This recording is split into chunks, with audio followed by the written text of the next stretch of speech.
ఇప్పుడు పండగల సమయంలో మనం టెంకాయలు బాగా కొడతాం గదా! ఆ టెంకాయలు కొట్టినప్పుడైతే ఆ ముక్కలు ఎండకు ఎండబెట్టినా ఎండవు, వర్షానికైతే అంతా బూజొస్తాయి గదా! అలాంటప్పుడైతే మనం ఇంట్లోనే పిల్లలకు మంచి స్వీట్ చేసి పెడితే సరిపోతుందండి. ఈరోజైతే ఏం స్వీట్ చేశాననేది మీకైతే చూపిస్తాను. మరియు ఆహ్, మధ్యాహ్నానికైతే పన్నీర్ బటర్ మసాలా అయితే ప్రిపేర్ చేశాను. ఈవినింగ్ టైంలోనైతే మేము బయటకెళ్ళాము. ఎక్కడికెళ్ళామనేది ఈ వీడియోలో అయితే చూపిస్తాను. ఇలా కొబ్బరి కుడకల నుండి కొబ్బరి అయితే ఇలా వేరు చేసుకోవాలి. వేరు చేసి చిన్న చిన్న ముక్కల్లాగా కట్ చేసుకోవాలి. కట్ చేసిన తర్వాత ఈ ముక్కలు ఎన్నైతాయో ఒక బౌల్‌తోనైతే మనం మెజర్ చేసుకోవాలండి. ఇక్కడ 3 బౌల్‌లు అయితే అయినాయి. ఈ 3 బౌల్‌లకు తగ్గట్టుగా 3 కప్పుల బెల్లం అయితే తీసుకుంటున్నాను. ఇక్కడైతే నాకు కట్ చేసిన బెల్లం 2 కప్పులు అయిందండి. ఇంకొక కప్పు అయితే ఇలా బెల్లం పౌడర్ అయితే తీసుకుంటున్నాను. ఇలా తీసుకున్న తర్వాత ఇప్పుడు మిక్సీ బౌల్‌లోకి కొబ్బరి వేసుకొని మంచిగా మెత్తగా పేస్ట్ లాగా మిక్సీ చేసుకోవాలి. ఇలా మిక్స్ చేసుకున్న తర్వాత స్టవ్ వెలిగించుకొని ఒక బౌల్ పెట్టుకొని అందులోకి ఈ కొబ్బరి పౌడర్ అయితే వేసుకోవాలి. వేసిన తర్వాత దీన్నైతే మంచిగా వేయించుకోవాలండి. పచ్చివాసన పోయేంత వరకు వేయించుకోవాలి. కొంచెం గోల్డెన్ బ్రౌన్ కలర్ వచ్చేంత వరకు వేయించుకుంటే సరిపోతుందండి. ఈ కొబ్బరినైతే ఎప్పుడు తిప్పుతూనే ఉండాలండి. ఎందుకంటే మాడిపోతది కాబట్టి మనం కొంచెం ఎక్కువ సార్లు తిప్పాల్సి ఉంటది. స్టవ్‌ను సిమ్‌లో పెట్టుకొని వేయించుకోవాలండి. చూడండి మనం ఇలా కలుపుతూ వేయించుకోవాలి. ఇలా వేగిన తర్వాత ఇందులోకి మనం ముందుగా కట్ చేసుకున్న బెల్లాన్నయితే వేసుకోవాలి. ఇలా బెల్లం వేసుకున్న తర్వాత మంచిగా ఒకసారి అయితే కలుపుకోవాలండి. కలిపిన తర్వాత దీన్నైతే బెల్లం మొత్తం కరిగేంత వరకు మనం ఇలాగే తిప్పుతూ ఉండాలి. మధ్య మధ్యలో కలుపుకుంటూ మనం స్టవ్‌ను సిమ్‌లో పెట్టుకొనే చేసుకోవాలండి. ఈ బెల్లం కరగడానికి కొంచెం టైం పడుతుంది. ఇందులోనైతే వాటర్ వేయకూడదండి. ఇలా కాసేపు మూత పెట్టి ఉంచితే అదే మగ్గిపోతుందండి. మధ్య మధ్యలో కలపాలి, లేదంటే మాడిపోతుంది. ఇలా కొద్దిసేపు అలాగే వదిలేసిన తర్వాత ఇప్పుడైతే మూత తీసి ఒకసారి కలుపుకోవాలండి. కలుపుకున్న తర్వాత ఒక 2 యాలకులు అయితే ఒలిసి అందులో వేసుకుంటే మంచి టేస్ట్ ఉంటుందండి. లేదంటే యాలకుల పౌడర్ ఉన్నా కూడా వేసుకోవచ్చండి. ఇలా వేసుకున్న తర్వాత ఒకసారి మంచిగా కలుపుకోవాలి. కలిపిన తర్వాత ఇప్పుడైతే దీన్ని మనం బౌల్‌కి అంటుకోకుండా ఉండాలండి. అప్పుడైతే మనకు కరెక్ట్‌గా వస్తుంది స్వీట్ అయితే. ఈరోజైతే నేను బర్ఫీ అయితే ప్రిపేర్ చేస్తున్నానండి, కొబ్బరి బర్ఫీ. మంచి టేస్టీగా ఉందండి. పిల్లలు కూడా చాలా ఇంట్రెస్ట్‌గా తిన్నారు. లేదంటే మనకు ఇలాగే తినొచ్చండి. లేదంటే కొబ్బరి లడ్డూలు కూడా చుట్టుకోవచ్చు. అలా కూడా చేసుకోవచ్చండి. కానీ ఇవైతే ఒక 1 వీక్ 10 డేస్ వరకైతే మంచిగా ఉంటాయండి. వాటర్ అయితే తగలొద్దు. వాటర్ తగిలితే పాడైపోతాయండి. అందుకోసమనే వాటర్ తగలకుండా చూసుకోవాలి మనమైతే. ఒకసారి ఇలా కలుపుకున్న తర్వాత ఇప్పుడైతే మనం ఒక బౌల్‌కైతే నెయ్యి రాసుకోవాలి. కాసేపు చల్లారిన తర్వాత బౌల్‌కు నెయ్యి రాసుకున్న తర్వాత దీన్నైతే మనం అందులో వేసుకోవాలండి. ఇక్కడైతే నేనైతే ఒక బాక్స్‌లో వేస్తున్నానండి. లంచ్ బాక్స్ ఉంటుంది కదా! అందులోనైతే వేస్తున్నాను. అందులో వేసుకున్న తర్వాత ఇలా సమంగా పరుచుకోవాలి. వీడియోలో చూపిస్తున్నట్టుగా. ఇలా పరుచుకున్నామనుకోండి మనకైతే మనం తీసేటప్పుడైతే ఈజీగా వస్తుందండి.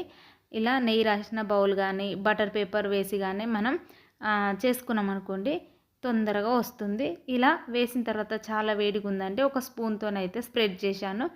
ఇలా స్ప్రెడ్ చేసుకున్న తర్వాత మనమైతే కాసేపు ఇలాగే వదిలేయాలి. లేదంటే ఒక హాఫ్ అన్ అవర్ ఫ్రిడ్జ్‌లో పెడితే సరిపోతుందండి. మనకైతే సెట్ అయిపోతుంది. టైట్‌గా అయిన తర్వాత పీసులాగా కట్ చేసుకుంటే సరిపోతుంది. ఇలా చాలా వేడిగా ఉందండి. ఈలోపు అయితే నేను పన్నీర్ బటర్ మసాలా అయితే ప్రిపేర్ చేస్తున్నాను. ఇలా స్టవ్ వెలిగించుకొని ఒక బౌల్ పెట్టుకొని అందులోకైతే 1 టేబుల్ స్పూన్ బటర్ అయితే వేస్తున్నాను. బటర్ అయితే మంచిగా కరిగించుకోవాలండి. అందులో కొద్దిగా ఆయిల్ కూడా వేసుకోవాలండి. మొత్తం బటర్ వేస్తే కొంచెం మాడిపోయినట్టు అవుతుంది. వేసిన తర్వాత కొద్దిగా మసాలా దినుసులు, కొంచెం జీలకర్ర వేసుకోవాలి. కొద్దిగా పచ్చిమిర్చి చీలికలు, కొంచెం ఉల్లిపాయ ముక్కలు, కొద్దిగా కరివేపాకు, కొంచెం పుదీనా వేసుకోవాలి. వేసుకున్న తర్వాత పచ్చివాసన పోయేంత వరకు వేయించుకోవాలి. ఇలా వేయించుకున్న తర్వాత ఇందులోకి హాఫ్ టేబుల్ స్పూన్ అల్లం వెల్లుల్లి పేస్ట్ వేసుకోవాలి. హాఫ్ టేబుల్ స్పూన్ పసుపు వేసుకోవాలి. వేసుకున్న తర్వాత ఒకసారి మంచిగా కలుపుకోవాలి పచ్చివాసన పోయేంత వరకు. కలుపుకున్న తర్వాత అందులోకి మనం ముందుగా వేయించుకున్న టమాటాలు, ఉల్లిపాయలు, కొంచెం జీడిపప్పు అండి. ఇవన్నీ మంచిగా గోల్డెన్ బ్రౌన్ కలర్లో వేయించుకున్న తర్వాత వాటినైతే మిక్సీ పట్టుకున్నాను. ఆ మిక్సీ పట్టిన పేస్ట్ని అయితే ఇప్పుడు ఇందులో అయితే వేసుకోవాలండి. ఇలా వేసుకున్న తర్వాత మంచిగా ఒకసారి అయితే కలుపుకోవాలి. ఇలా మనమైతే వాటర్ అయితే ఇందులో మిక్సీ కడిగిన వాటర్ అయితే వేసుకోవాలండి. మిక్సీ బౌల్‌లో వేసుకుంటే సరిపోతుంది. వాటర్ ఎక్కువ వేయాల్సిన అవసరం లేదండి. కొంచెం కర్రీ మంచి థిక్‌గా ఉంటేనే మంచి టేస్టీగా ఉంటుందండి. ఇలా వేసుకున్న తర్వాత ఒకసారి మంచిగా కలుపుకోవాలి. ఇలా కలుపుకున్న తర్వాత అందులోకి తగినంత కారం, తగినంత సాల్ట్ వేసుకోవాలి. 1/2 టేబుల్ స్పూన్ జీలకర్ర పొడి వేసుకోవాలి. 1/2 టేబుల్ స్పూన్ గరం మసాలా వేసుకోవాలి. 1/2 టేబుల్ స్పూన్ ధనియాల పొడి వేసుకొని ఒకసారి మంచిగా కలుపుకోవాలి. కలుపుకున్న తర్వాత మనం ముందుగానే పన్నీర్ వేయించుకోవాలండి. కొద్దిగా ఆయిల్ వేసుకొని, కొద్దిగా కారం వేసుకొని పన్నీర్ ముక్కలను కొంచెం కలర్ చేంజ్ అయ్యేంత వరకు వేయించుకుంటే సరిపోతుంది. ఆ వేయించిన ముక్కలను అయితే ఇందులో వేసుకోవాలి. వేసుకొని మరొక్కసారి కలుపుకోవాలి. కలుపుకున్న తర్వాత ఇప్పుడు కొంచెంసేపు మూత పెట్టి మగ్గించుకోవాలి. మగ్గిన తర్వాత అందులోకి కొద్దిగా నెయ్యి అయితే వేసుకోవాలండి. ఇలా నెయ్యి వేసుకొని ఒకసారి కలుపుకొని కొంతసేపు మూత పెట్టి మగ్గించుకోవాలి. ఒక 5 మినిట్స్ మగ్గితే సరిపోతుంది. ఇది మగ్గేలోపు అయితే కొబ్బరి బర్ఫీ కంప్లీట్ అయిందో చూద్దాం. ఒకసారి అయితే చాక్తోని ఇలా సైడ్కి అయితే ఘాట్లు పెట్టుకోవాలి. పెట్టుకున్న తర్వాత ఇప్పుడు ఒక ప్లేట్లోకి అయితే తీసుకోవాలండి. మనం ఇలా ప్లేట్లోకి తీసుకున్నాం అనుకోండి, మనకైతే ఈజీగా వచ్చేస్తుంది. నేనైతే ఇంకొంచెంసేపు ఉంటే బాగుంటుండే, కొంచెం అతుక్కున్నట్టు అయిందండి. ఇలా మంచిగా దీన్ని సెట్ చేసుకున్న తర్వాత మనం ముక్కలుగా కట్ చేసుకొని తింటే సూపర్ టేస్టీగా ఉంటుందండి కొబ్బరి బర్ఫీ అయితే.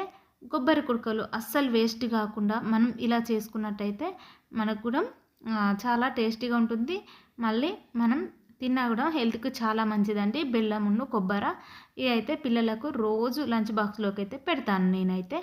ఇలా ఈరోజైతే కొబ్బరి బర్ఫీ అయితే ప్రిపేర్ చేశాను. ఇప్పుడైతే టేస్ట్ చేసి చూద్దాం. కొబ్బరి బర్ఫీ అయితే కొంచెం ఇంకా గట్టి పడితే చాలా బాగుంటుందండి. రేపటి వరకు అయితే గట్టి పడుతుంది. ఇప్పుడైతే తిని చూద్దాం. సూపర్ టేస్టీగా ఉందండి. చాలా స్వీట్గా చాలా బాగుంది. సూపర్గా ఉంది. నేను తింటున్నానని మా చిన్నోడు వచ్చిండండి, వాడు కూడా తినేస్తుండు. వాడికి కూడా చాలా ఇష్టంగా తింటాడండి. ఎందుకంటే కొబ్బరి బెల్లం అంటే చాలా ఇష్టం. పచ్చి కొబ్బరి కుడకలు కొట్టినా కానీ ఇంట్లో అయితే మంచిగా తింటారండి మా పిల్లలైనా మా హస్బెండ్ అయినా కానీ. నాకైతే చిన్నప్పటి నుండి అలవాటండి. కొబ్బరి బెల్లంతో ఏదో ఒకటి చేయడం, పిల్లలకు ఇవ్వడం అనేది నాకు అలవాటండి. ఇక్కడైతే పన్నీర్ బటర్ మసాలా అయితే కంప్లీట్ అయింది. ఇందులో కొద్దిగా కొత్తిమీర వేసుకుంటే సరిపోతుందండి. సూపర్ టేస్టీగా ఉంటుంది. ఒక్కసారి ట్రై చేసి చూడండి. ఇలా ఈరోజైతే మధ్యాహ్నానికైతే పన్నీర్ బటర్ మసాలా చేస్తానండి. ఇప్పుడైతే ఇదైతే ఈవినింగ్ లాగండి. ఈవినింగ్ టైంలోనైతే మేము భోజనం చేసుకున్న తర్వాత బయటకైతే వెళ్ళామండి. మేమైతే ఇక్కడ దగ్గరలో ఉన్న డ్యామ్కి అయితే వెళ్ళాము. పిల్లలైతే ఇంటి దగ్గర ఉంటే అయితే మా హస్బెండ్ అయితే అస్సలు ఖాళీగా ఉండనివ్వరండి. ఎటో ఒక సైడు తిప్పమనే అడుగుతారు. ఇక నేనైతే రానని అంటాను కానీ ఇక నన్ను కూడా తీసుకెళ్తారు పిల్లలైతే. కంపల్సరీ మమ్మీ డాడీ ఇద్దరు తోడుగుండాలి వాళ్ళకైతే. అందుకోసమనే ఈరోజైతే వెళ్తున్నామండి. ఇక వెళ్తున్నాం కానీ మధ్యలోకైనాక వర్షం అయితే స్టార్ట్ అయిందండి. మేము ఎటన్నా బయటకు వెళ్దాం అన్నసరికి మాకైతే వర్షం స్టార్ట్ అవుతుంది. ఇక కొంచెం చిన్నగానే వర్షం పడుతుంది కానీ కొంచెం వర్షం పడితే అంత ఇంట్రెస్ట్ అనిపించదు నాకైతే. ఇక పిల్లలైతే వర్షంలోనూ కూడా ఎంజాయ్ చేస్తూ ఉంటారండి. ఇలా డ్యామ్ కట్ట పైనుండి అయితే మేము వెళ్తున్నాము. ఇక మా చిన్నోడికి చూడు ఎక్కలేని సంతోషం వస్తుంది. ఎక్కడ ఐస్ క్రీమ్ కనిపిస్తే ఆ వర్షంలో కూడా ఐస్ క్రీమ్ కొనుక్కొని తింటాడు వాడు. ఇక్కడైతే పైన ఎక్కినండి, నాకైతే భయం వేస్తుంది వీడైతే. అందుకోసమే కిందికి దిగమని కూర్చోమన్నాను.